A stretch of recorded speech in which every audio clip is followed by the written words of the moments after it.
First, there was 1,000-pound sisters.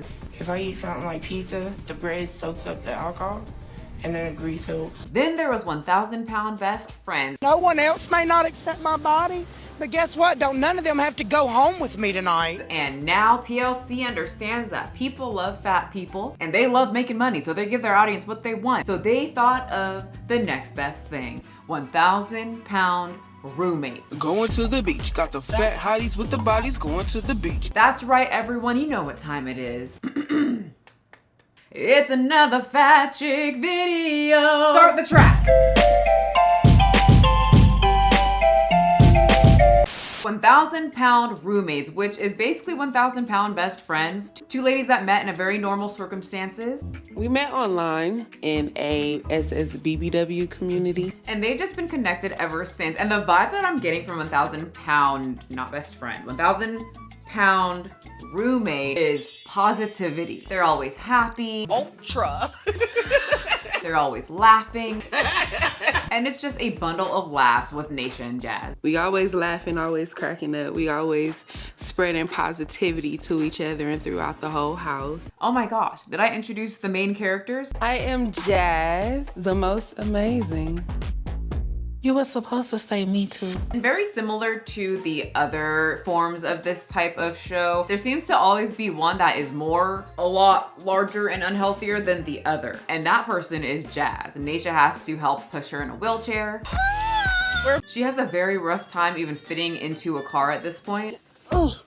Some girls like to go shopping and some girls do spa days, but us, we bond over the burger. And that's why y'all are that side. If I ever became a stripper, my name would be Rotisserie. And too, I relate to that. My family, if we get together, food. If we talk on the phone, food. All we do is think about food. We sing about food. In and out for the big belly bitches. Big belly bitches. Big belly what? I know that song. My family probably wrote that song. Jazz being the heaviest one, she does have a few things that she obtains or has or does to help make her life a little easier. Jazz has a bidet, cause she got all that bidet. I got a bidet. You got all that bidet. Yeah, in other words, she can't wipe her ass. And that kind of sucks. It's very difficult for her to even just wash her whole body. It take a lot to get clean in a shower. Yeah. Oh, she do got a bidet. Why'd they do that angle? So because Jazz isn't very mobile, Naisha does most of the cooking and she usually just brings Jazz her food because Jazz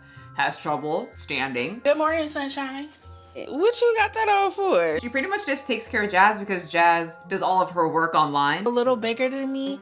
I do most of the cooking and the cleaning. and supports the family like that. Nisha, can you bring me some snacks, please? Girl, give me a second. I'm fat, I can't breathe. So Naisha's just having a good time. You're gonna have to get used to this because it's gonna be like this all summer, Then baby. we gonna have to have a meeting. All summer long. I'm not dealing with that all I'm summer. gonna go to give What me. if Amazon comes to the door? Amazon's gonna get a show. That's what's gonna happen. Anyway, so the vibe is very fun, always laughing, exciting, and funny. But then it's not too funny, fun, or exciting, or positive once Jazz decides to move or walk. Jazz is more of the one that likes to stay inside for obvious reasons. She doesn't really like to move that much or leave the house because that involves getting up. I need some lotion on my back. Naisha still has some mobility left and she's very adventurous. She loves going out the house. Okay, I'll do it, but you have to go with me and Nana to the pool later. But it's a very big chore to get Jazz to even want to get up, and so she's more of the pusher. There is a little tension between us when it comes to Jazz getting out of the house. Like, I want us to get out more. I want us to take baby out more. But she gets Jazz to get outside and just walk to the community pool. I'd rather be in the house. And it is not a pleasant sight. It looks like it's horrible. Just looking at her makes me feel hot and my thighs chafe. And she has a daughter who has autism too. And so the daughter's just really excited. They finally get to go outside and have the sun touch their skin and they're really excited. But it takes some time because mama has to stop every few steps because she literally just can't. Wait for mommy. Slow down. Remember what I told you. From the apartment to the community pool, they had to make sure to carry a chair for her because she needs to be able, just in case she needs to sit down, which she did. You got it? Okay, you could do it, Jazz.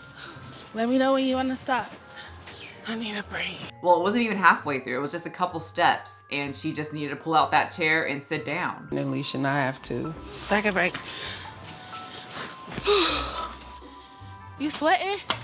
No, Come on. I'm just fat. I actually really like Naysha though. She is partially kind of good for Jazz as she gets her out the house. She's very positive, and once they get to the pool, Naysha is excited. Yeah, we just lost 5 pounds. I don't know about you. I just lost 5 pounds. And they're feeling light, they're moving their legs like they've never moved their legs before, you know, on land. But then once Jazz gets out back onto land, it's like she's back out into reality. But it's 24/7 pain. Constantly, whether you're sitting, whether you're standing, whether you're laying down, it's constantly pain. Cue the fat acceptance people that are gonna tell her, no, you're beautiful the way you are. You're not feeling pain because you're fat, it's just how your body is. And usually whenever Jazz goes outside and does anything, she gets back home, she's just very depressed because she hurts, and going outside hurts, moving hurts, going out into public sucks, people look at her. And so when she gets back home, she feels super depressed and she just likes to mope in bed. But then there's Nisha who's like, okay, well, you kind of have to keep doing it, so then it keeps getting easier. I know Jazz is upset because she really wants to be a more active mom, but sitting in the bed moping about the pool is just not gonna do it. She's gonna have to get back up on that horse and try again.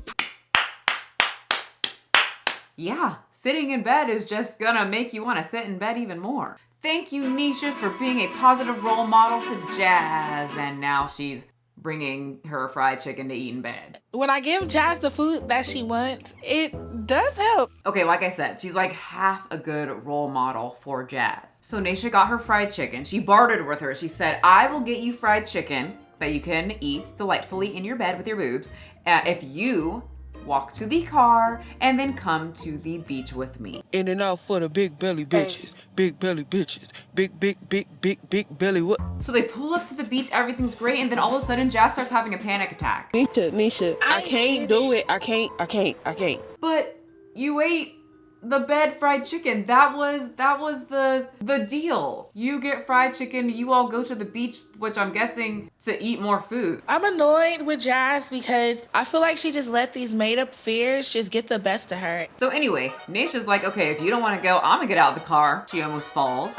And then she gets right into the funnel cake line. I want to order some chicken strips and some onion rings and some funnel cake. And then she grabs all of her food, takes it back to the car, and they be eating. They were having cheese pull competitions. Try not to pop it. Keep going. Try not to pop it.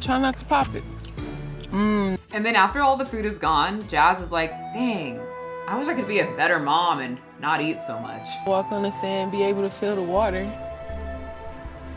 But instead, I'm eating. I know when a lot of people hear like my 600-pound life or the 1,000-pound people say like, I wish I could just stop eating. And then like people will always say, well then just don't. But when I think about this specific just topic of them being in the car, I'm just like, you guys got out of your house, sat in a car and drove an hour to the beach just to eat. Like you really didn't have to do that. Like there's a lot of steps between you going to an hour to go get funnel cake, onion rings, and chicken strips. Yeah, that. You know, like I think some people will give the addiction too much strength. Like this food wasn't even in your house. You didn't have to go to the beach for that. I thought they were going to the beach to like walk on the beach, not walk on the beach for 5 seconds and then go get funnel cake. But then Jazz gets very emotional too after that and starts talking about stuff that I relate to. Eating is like a switch. Once it's turned on, it's turned on. And it makes me so mad.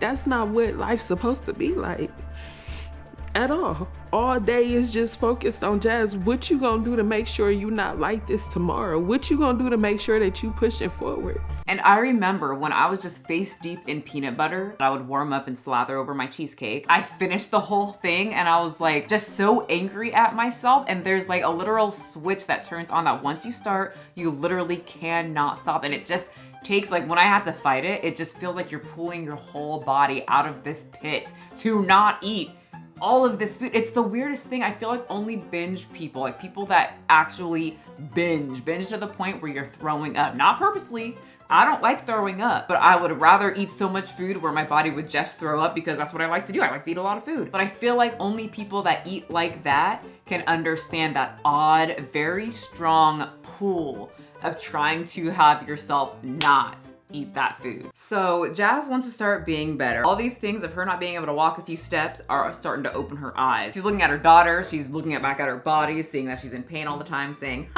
you know, I think I might die. And so she wants to start eating better. And Naisha's like, oh my gosh, girl, I can help you. And she was like, I will bring you to a restaurant that's got super low calorie, healthy food, sushi. And this cracked me up for 2 reasons. One, Naisha was very excited that she got to fit in a chair. Look, I'm in this chair. She did this little like bouncy dance in it, and I'm not too sure if it's a dance or to show that it's so big, I'm not breaking it kind of thing. Look. The third thing is because she said this is low calorie and healthy, which was one of my biggest mistakes when I was trying to lose weight. Hey, I have a question. Yes. Isn't this healthy? Yeah, I would say so. Don't listen to him. It's healthy if you know what to choose. If you get all the fried stuff like me, and they did, it's not exactly healthy anymore, and it's damn near not low in calories, especially to people who don't know about calories or how to portion out their food. Just grab what you want to eat. Yeah, that's the issue. Y'all be grabbing a lot, and y'all, they ate a lot. Look, Naisha's dancing. Naisha is the all-star sushi eater that day. If you're dancing like that, that means you ate too much. So it was cute and funny to see Jazz kind of asking, was all of this like healthy and low calorie? And Naisha gives her the most typical answer that I hear from my family members and just people around in general. I think if I eat my sushi, I could get a little skinny body-yaddy like the Japanese people. As a trainer, do you know how many times I heard people say, oh, I'm gonna go eat sushi because the Japanese eat it and the Japanese are really skinny. And then I see their Instagram reel and they're getting roll after roll after roll. So this is love. Fried roll after fried roll after fried roll and drink. Just because a certain place has a lot of thin people doesn't mean that in this country, it's gonna make you skinny. Especially if you have a food problem where you can't stop eating and food means fun or relaxation or fun. What? I don't think they're eating what you're eating. Nope. How? Look, dynamite roll, 570 calories. And you only get 4. See, I'm gonna say something so controversial that I will probably get canceled. I absolutely hate sushi. I hate it for if I'm trying to eat health. I hate it if I'm trying to eat a cheat meal. I hate it. Why? I do like the taste, only if it's fried. Bite me. I'm a total American, okay? I love anything fried, I will eat it. But the other reason why I hate it is because I never get full. Ever. I have never gotten full on any sushi. And whenever I say this, and one of my friends or someone random will be like, Michelle, just come to sushi with me. I'll show you how to get the good sushi rolls. And they'll get me like the real sushi and I'll say, no. I don't like that sushi. Give me the fried stuff that makes me full. And they do, and it doesn't make me full. I never get full off of it. If you are someone that is an eater, as in you got a lot of capacity inside your stomach, you know, you got a lot of room, I don't recommend eating sushi. It is not gonna make you full, and that's why I don't like it. Dang. Are you full? No. See, you're not gonna be full. I could have eaten all the food that they eat and I still wouldn't have been full. So, I mean, if you wanna eat sushi, fine. But if you aren't even really into sushi, I wouldn't recommend that. You can get a burger and fries and everything for the same amount of calories. After I got to looking up the calories on them bad things, You feel so disappointed with yourself, like, how can I do that? Yes, it is the most disappointing feeling. I know that feeling, I relate. I haven't had sushi in years because once I figured out that I just never get full on this, and I'm not really a sushi person, I don't really need it. Anyway, so now Jazz is like, oh shit, I need to start like reading, you know, labels, because if that has that many calories, think of everything else that they have. And she invites a friend over that was bigger before and lost weight. She lost 200 pounds.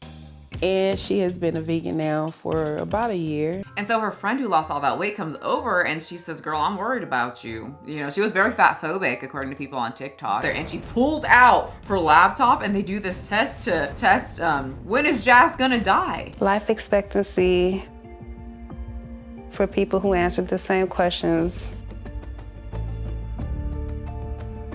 is 44 years. Yeah. Jazz is 41. Now we don't know obviously if these things are accurate, but if I was in Jazz's shoes and Jazz's weight and the way that Jazz ate and how she feels pain 100% of the time according to her, and I was 41 in a test that I just took online saying that I'm gonna die at 44, that would get me right in the heart and hopefully wake me up. 4 years, bro. And I'm just leaving my child. So now Jazz is getting more serious and she wants to go look into seeing if she qualifies for weight loss surgery. If Jasmine doesn't undergo the surgery, she's gonna start having some medical problems, let it be with her heart. Wrong, nope, don't listen to her. That's fatphobic, actually. And according to people on TikTok, not factual. Who does she think she is? A doctor? As a fat person, I often dread medical appointments because of blatant medical fat phobia. So then it's time for her to get weighed, and she's really nervous about this because she hasn't been on a scale in a year. You know, when you're that size, you can't just have a scale at home. You'll break it. I'm not being cheeky, it's true. I haven't seen my weight in over a year, and I'm nervous as hell about my weight. So she slowly and carefully steps on the scale and it shows nothing because they cliffhung us. It's not until episode 2. The same episode where Jazz reveals that she's going to get weight loss surgery and her grandma's very disappointed in her and scared about the health risks as they eat a platter of fried chicken. Granny, I know your feelings about it, but I'm thinking about having weight loss surgery. Oh, Jazz, you know how I feel about that. But we're gonna have to wait until next episode. So make sure to subscribe or I'm going to eat a whole platter of fried chicken. The side of cheesecake. And you don't want that. You don't want my stomach to hurt, right? So just subscribe, because that's a threat. All right, see ya. Going to the beach, got the fat bodies with the body. Sun is high, thighs thick, rolling deep like it's a hobby. Yeah, we don't need Tremoline, we rock what we got. Grab a cheesy dog or two, baby, we too hot to try. Slather on the SPF, belly out, no regrets. We the queens of confidence, ain't breaking no sweats. Coolest pack shades.